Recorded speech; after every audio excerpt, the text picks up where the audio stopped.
sou a Roberta, hoje sou gerente de produtos e inovação numa empresa chamada LD Automotive, e a ideia é dividir a história que a gente viveu lá, que mistura um pouquinho de inovação, de uma startup que a gente consegue criar, e também do uso de metodologias ágeis, que deve ser um dos grandes interesses nos temas de vocês que nos acompanham.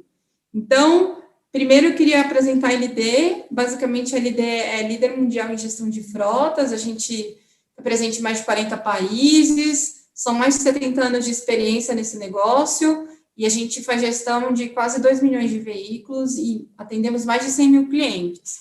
E aí, na verdade, apresentando a LD, um dos nossos grandes desafios é sair dessa história de líder em gestão de frotas e passar por uma estratégia de mobilidade corporativa que faz muito mais sentido, assim, com os nossos desafios mais contemporâneos e também a partir de uma perspectiva que faz mais sentido para o mercado que a gente atua e conversa com todas as tendências de futuro que a gente acredita e que a gente de fato aposta. O que é muito legal dividir com vocês, assim? Porque, de fato, que a LD pensa em inovar, porque que esse é um ponto importante. Porque a concorrência e o nosso mercado é maravilhoso, assim. E o que antes costumava ser nossa concorrência direta, limpa e clara de se ver, ou seja, outras empresas que também faziam esse trabalho de gestão de frota, hoje, na verdade, se transforma bastante. Eu acredito que isso não é mérito apenas no mercado de mobilidade, mas muitas empresas de diversos nichos hoje se deparam com novos entrantes que não necessariamente há 5, 10 anos atrás conseguiriam perceber como outros concorrentes. Agora, especificamente falando do mercado de mobilidade, a gente está no mercado que é pulsante, assim, e é super interessante. Se antes o carro era a melhor solução que a gente tinha, pensando em se movimentar na cidade, ou pensando em uma ferramenta de trabalho que conseguisse apoiar as pessoas, tanto para chegar nos seus locais de trabalho, quanto efetivamente para fazer visitas corporativas, vendas, levar amostras de produtos, ou até mesmo de serviços para os seus clientes, hoje a gente consegue imaginar coisas muito mais interessantes, né? Até um drone que, de repente, sei lá, pode levar suas amostras até o lugar onde você quer, de repente, conversar com um médico que você atende, se você é do setor farmacêutico, por exemplo, ou pensar na tecnologia aplicada a drone, também desenhada para aquilo que alguns especialistas já chamam de carro voador, ou VTOL, ou Ubercóptero, ou seja lá o que for. Também é legal falar que a gente precisa inovar, porque a gente tem concorrentes ou parceiros, dependendo de como a gente pensar nessa história, tão interessantes quanto Tesla, Hyperloop, que estão remodelando o jeito como a gente se movimenta. Isso porque eu nem entrei nas coisas que são muito mais óbvias, e que são óbvias hoje, mas não eram óbvias, evidentemente, há 8 anos atrás, como é o caso de Uber, que super sacode o mercado, carros de aplicativo, Mobility as a Service, pensando em não ter efetivamente um ativo, mas ir para outro lugar desse jeito. E a tecnologia aplicada em diversos cenários, como a tech mesmo, o hardware pensado em diferentes contextos que hoje atendem um determinado mercado e que logo mais, com certeza, vão atender o que a gente está também. Agora, legal, a gente entende por que a gente tem que inovar, mas como é que a gente inova, né? E acho que muitas pessoas se deparam com isso, assim, como é que de fato eu consigo inovar? É super legal falar que você trabalha com inovação, que sua empresa é inovadora, enfim, mas no dia a dia, como é que a gente faz com que isso seja realidade e não apenas que mova, sei lá, os nossos speeches, as nossas palestras, ou as conversas de bares que a gente tem com os nossos amigos para contar a vantagem. Na LD, a gente escolheu ter basicamente 2 portfólios, né? Um portfólio que apoia uma cultura de inovação, imaginando que os nossos colaboradores, eles precisam ser engajados, eles precisam ser questionados, eles precisam ser movimentados, para que incrementalmente a gente tenha resultados que sejam inovadores, e que nos tragam resultados, basicamente assim, e um portfólio de novos produtos e projetos. Por quê? Porque de uma hora para outra, uma empresa ela não consegue sair de de uma realidade incremental para, de repente, um novo serviço ou um novo produto que mude alguma estrutura ou que traga um benefício a curto prazo, né? E aí, esses projetos, esses produtos que podem ser pensados de uma maneira distinta, de fato, podem acontecer em qualquer organização. E aí a gente pode se aproveitar de parcerias externas ou de startups que estejam no nosso mercado ou no mercado distinto. A gente pode se apoiar em estudos que ajudem na nossa estruturação e que, de fato, ajude a gente a ter cada vez serviços mais inovadores, né? E é nesse lugar aqui, efetivamente nesse portfólio, que a gente apostou, aproveitando um estudo que já existia, parcerias e a construção de startup, e é aqui que a gente aprende, inclusive, a usar a metodologia ágil. Então, a Simnetics bateu lá na porta da LD, e a gente abriu e foi escutar o que a Simnetics tinha para nos contar. E, na verdade, a Simnetics estava fazendo um projeto experimental chamado Road Experience, e basicamente ela estava entendendo e pesquisando e criando visões de futuro, pensando no mercado de mobilidade e tentando tangenciar e trazer isso de uma maneira mais tática para como é que determinados temas poderiam, de fato, conversar com um mercado como o nosso e a gente poderia experimentar novos serviços, ou novos projetos, ou novas estruturas a partir disso que eles já haviam criado e, de alguma forma, vislumbrado, né?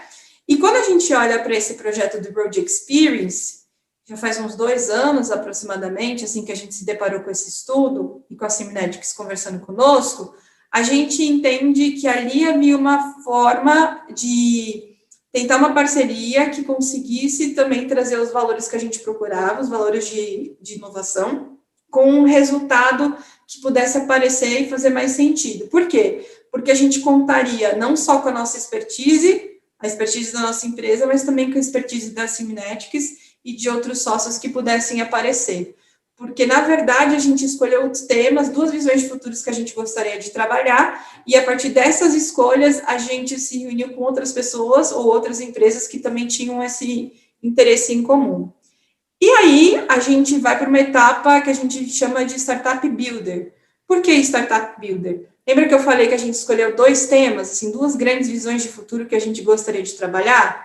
A gente tinha, então, na conta a LD Automotive, que é a empresa que eu faço parte e que estava ali também querendo participar do projeto Se Dedicar. A gente tinha a própria Simnetics e a gente chama mais 3 organizações para participarem conosco e experimentarem esse projeto. Essas organizações vêm para contribuir e para, a partir daquelas 2 visões de futuros, co-criar o que de fato a gente vai entregar e experimentar o que de fato a gente pensou. Acho que tem uma coisa importante para a gente pensar também em projetos de inovação, que é super legal a gente chegar lá mentalmente, no sentido de, é super importante a gente ter a capacidade de criar cenários futuros e conseguir chegar em conceitos interessantes de produtos e serviços, mas mais importante do que chegar lá psicamente ou psicologicamente ou a partir da nossa inteligência, é mais importante ainda que a gente tenha condições de experimentar.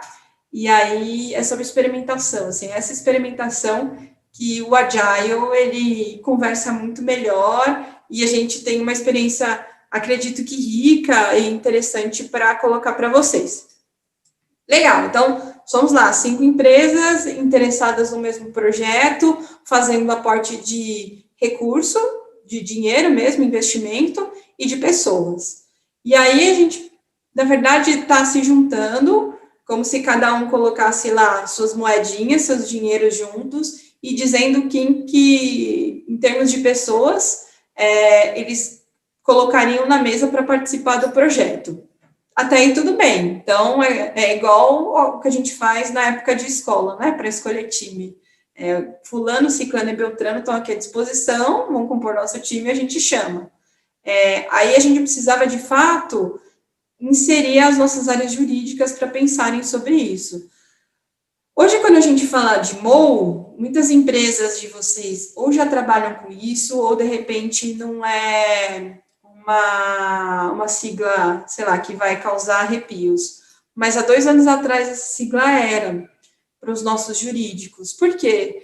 Porque fazer um memorando de entendimento não garantia nada, assim, para ninguém.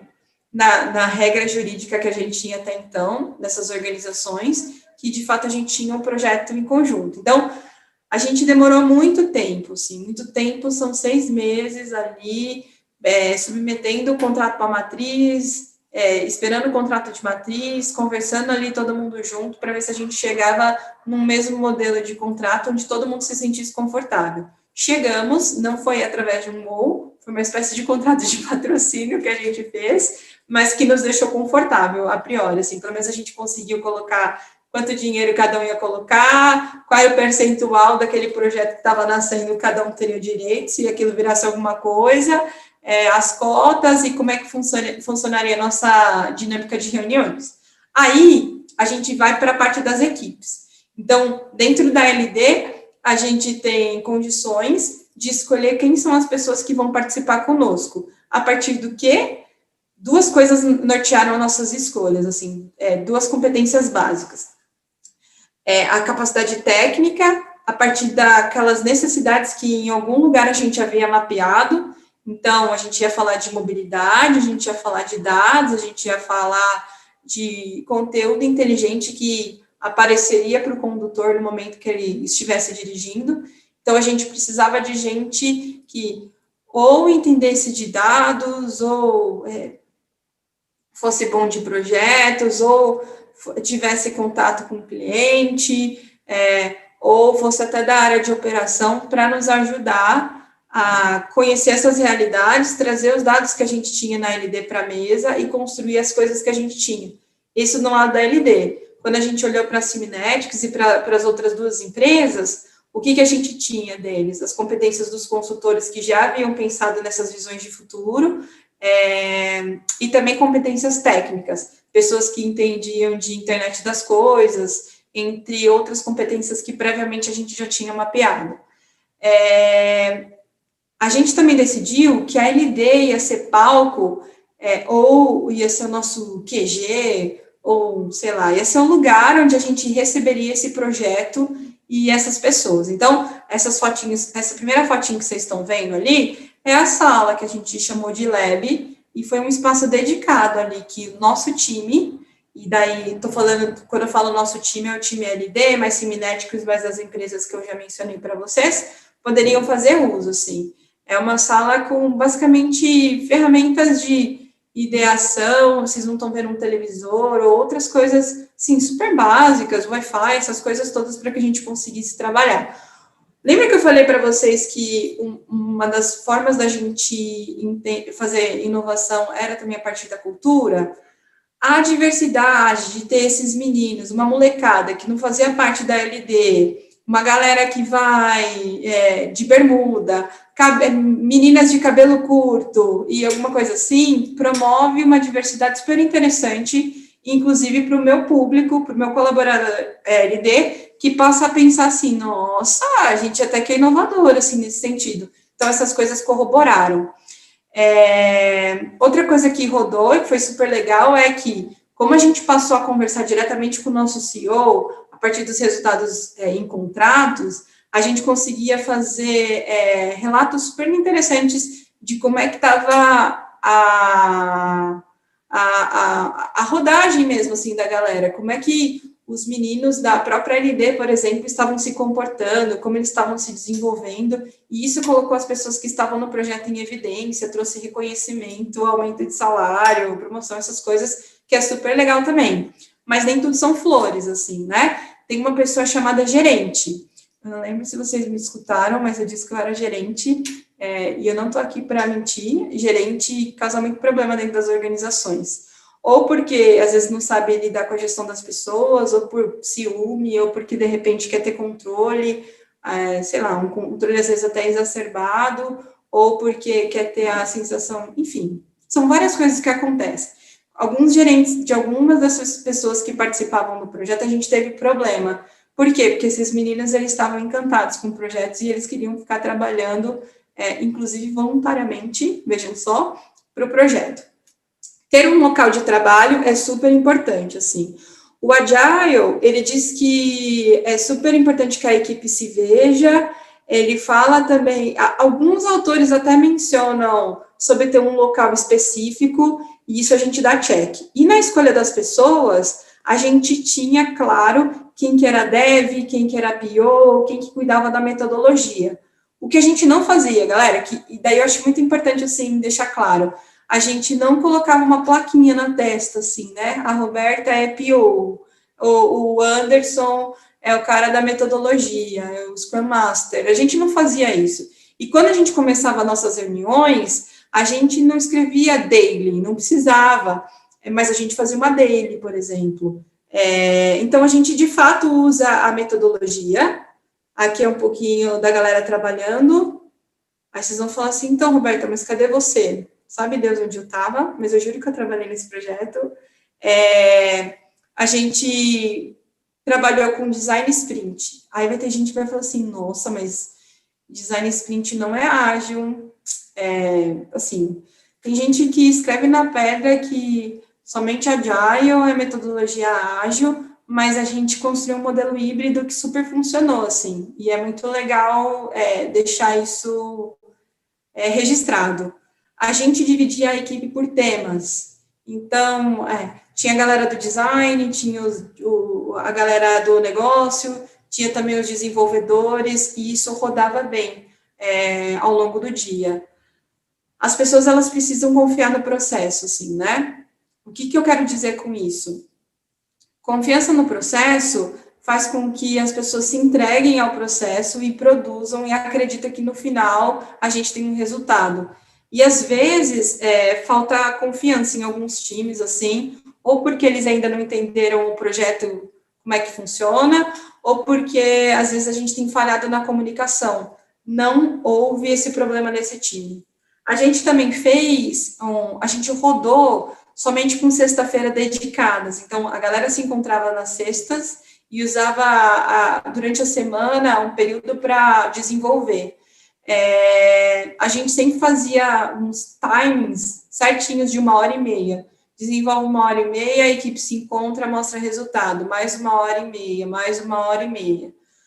Em relação à metodologia, é importante dizer que escolher é sempre abrir mão. Então, escolhemos trabalhar com design sprint, escolhemos aplicar alguns conceitos de agile, dava para ter usado muitas outras coisas, mas escolhemos isso e lidamos com isso, e é preciso abrir mão das outras coisas, para a gente, de fato, conseguir testar. Outra coisa que funcionou, e que às vezes não está muito claro, é que o Agile, ele é super crítico em relação a você produz e vai lá e testa com o cliente. E é super real, assim. Especialmente porque o PO do projeto, ele precisa fazer essa ponte com o cliente, e de fato a gente conseguiu nesse projeto. Em outros que eu já participei, o PO usa, às vezes, o PO, né? Até bonito eu falar PO, porque inclusive sou eu, né? Fazendo um trabalho, não como deveria, mas às vezes como eu consigo. Nem sempre eu consigo falar o tanto quanto eu gostaria com o meu cliente, quanto eu deveria. E aí eu uso mais o que eu acredito que o cliente vai achar do que, de fato, o cliente me contando. Aqui não. Era falando com o cliente todo o tempo. Reuniões com board eram tão importantes quanto reuniões com clientes, porque a gente estava falando de um board que envolvia várias empresas distintas, né? Então, tinha meu CEO, aí tinha sócios da Seminetics e assim por diante. E a metodologia, ela precisa ser fluida. Então, a gente não ficava colocando plaquinha na cabeça das pessoas de quem era quem, mas estava muito claro, assim, o papel de cada um, e acho que por isso que os projetos funcionaram.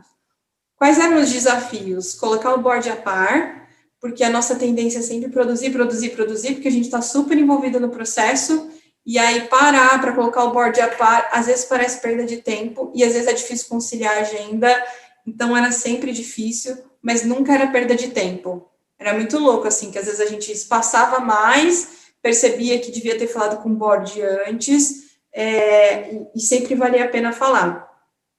Tem muitas descobertas no processo, alguém precisa gerir essas descobertas, assim. independente da mão de quem fique, são aprendizados que vale a pena a organização depois de ter, e não só aquele time que participou. Time técnico é uma das coisas mais importantes do projeto, necessariamente. O esquema societário é sempre difícil, porque é uma divisão que a gente tem que fazer em relação a se escutar, e são lugares super distintos de onde a gente parte. A equipe não estava 100% dedicada, mas a equipe se dedicou 120%. Então, eu quero dizer que na LD a gente garantia que parte do tempo da equipe também era usada para que eles estivessem a todo vapor nas funções deles, mas enquanto esses meninos estavam conosco, era 120% da galera dedicada. Tem que ter time de teste, às vezes a gente acha que o PO vai fazer os testes e não é verdade, especialmente quando o projeto é mais técnico, tem que ter time de teste envolvido também, engajamento de cliente, o cliente precisa entender o que ele vai ganhar participando do seu projeto e testando, e gerente é sempre um desafio, preciso falar para vocês. E aí, ganhos e aprendizados. Primeiro que quando você experimenta essa metodologia na sua organização, essa metodologia não fica para o time só para o time que participou, mas ela pode ser estendida a toda a organização. Dá para estender essa experiência, essa expertise para outros projetos, para outros times, basta que se crie agenda para isso e interesse e tudo mais.